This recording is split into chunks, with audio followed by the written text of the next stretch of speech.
Welcome back to Fox Recaps. Today I'm going to explain the movie Butter, released in the year 2011. Laura and Bob Pickler are a middle-aged couple living in Johnston County, Iowa. Bob Pickler is a butter carver who has been the best in the business for the past 15 years. His craft is respected and admired by all in the county. At the beginning of the movie, the Pickler couple is at an event organized specifically for Bob to honor his excellent career in butter carving. Throughout the years, Laura has been by her husband's side, cheering him on, mostly because it gave her publicity.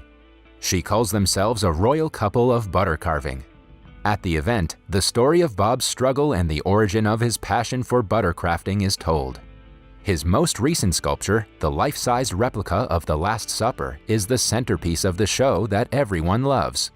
Laura wants to take their influence to the next level, from butter carving business to politics, but her wish is yet to be fulfilled. She takes the business more seriously than Bob and believes that they are invincible. Somewhere else in the county, a 10-year-old African-American foster child, Destiny, sees the Picklers on TV and wishes to be fostered by them. Her entire life, she has been in foster care, moving from one foster parent to another. She has lived with extremist Christians and drug addicts. One time, she was even adopted by an old couple who died when she was in the house. One day, she is taken to the Johnston County Carnival, where she sees Bob's life-sized butter sculpture of The Last Supper. Destiny is so fascinated by the sculpture that she walks into the cooler and skillfully finishes a Holy Grail cup that Bob had been working on. Bob sees her doing her thing and is impressed by her skills. He puts the cup on the sculpted table and praises the little girl. Later that week, a couple named Jill and Ethan Emmett bring Destiny home to foster her.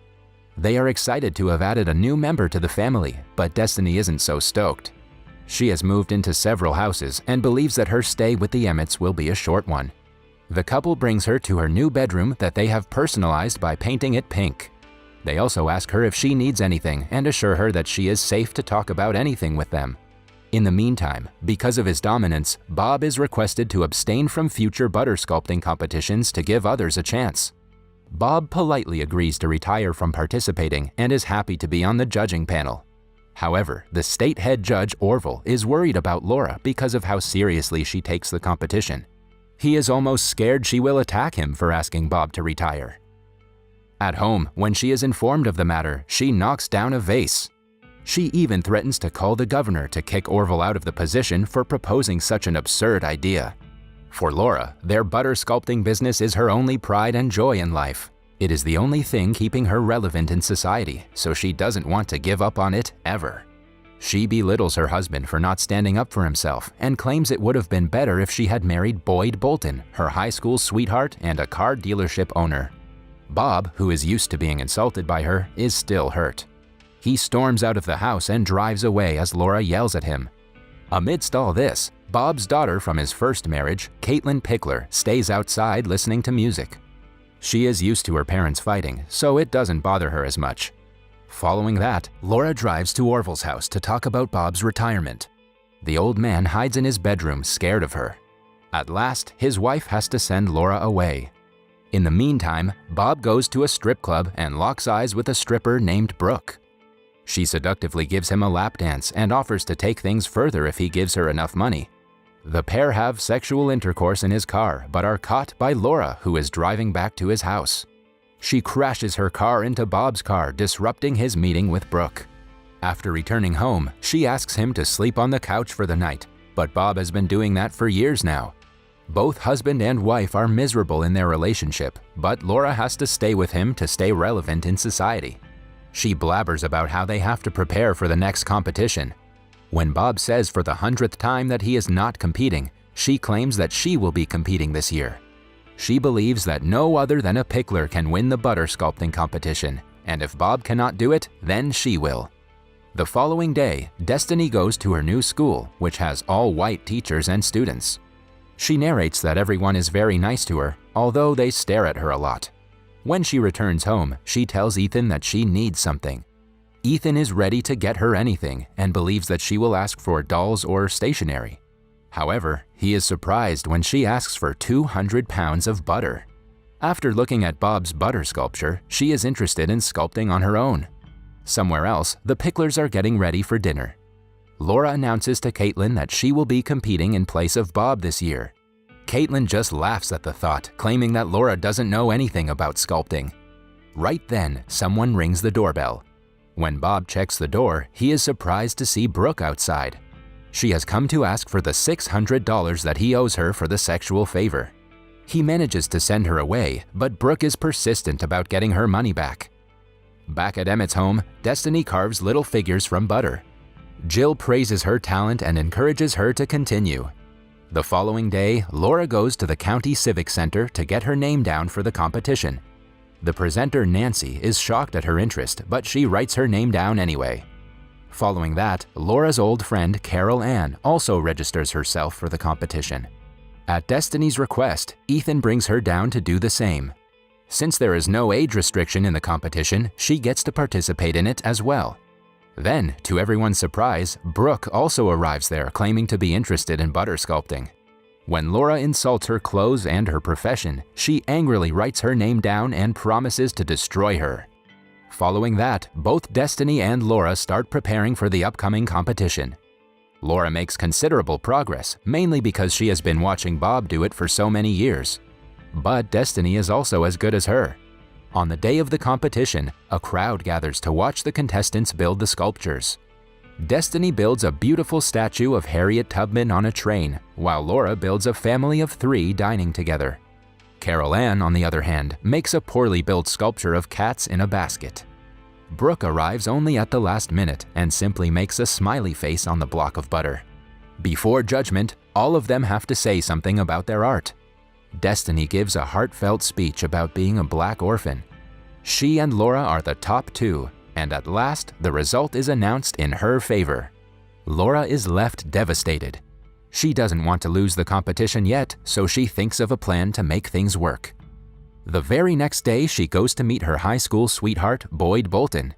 She offers to give him sexual favors in turn for a little help. Meanwhile, Brooke comes to the Picklers' residence yet again to ask for money. This time, Caitlin lets her in. Fascinated by her looks and personality, she asks her to play Truth or Dare. Things escalate quickly, and the two end up having sexual intercourse.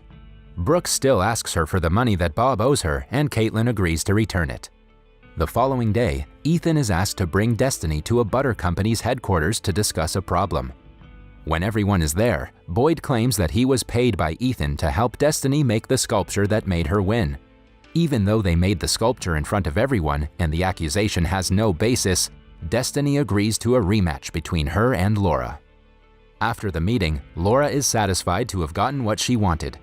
Even Boyd comments that falsely accusing a kid is a bit too much, but Laura doesn't care about him now that she has used him. Somewhere else, Caitlin has started to fall in love with Brooke. They spend time together in a park. Caitlin gives her double the money that her father owed her. Following that, Brooke picks up Destiny from her school and brings her to the mall to buy her tools for butter crafting. She wants to see Laura lose at any cost, so she motivates the little girl to do her best. When Destiny returns home that day, a woman from the orphanage has come to visit her.